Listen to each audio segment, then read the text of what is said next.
Prioridad po ni Mayor Madeline Yorobe Alfilor ang edukasyon, kaya't sa kanyang pamumuno, maraming naipatayong mga paaralan sa lungsod sa iba't ibang barangay. Katuwang ng Iriga City ang ilan sa mga proyektong ito, ang national government sa pakikipagtulungan din ng Chinese Chamber of Commerce. Napaayos po natin ang ating mga classrooms sa pagpipintura ng mga ito, pagsasaayos ng mga bubungan, pati na rin ang mga kisame. Inayos din po natin ang mga school gates at fences, pati na rin ang paglalagay ng maayos na school stage sa mga paaralan.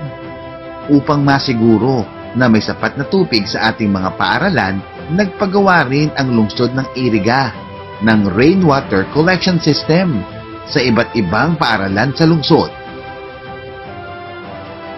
Dahil po sa ating walang sawang suporta na ibinibigay sa mga paaralan, ay kinikilala taon-taon ang Iriga Central School ng Department of Education bilang nangungunang paaralan sa Brigada Eskwela, at nariyan din ang San Antonio National High School sa secondary level. At nung nakaraang taon, tayo po ay nagawaran ng Department of Education ng Diamond Award dahil na rin po yan sa ating pinapakitang dedikasyon sa pagpapaunlad ng edukasyon.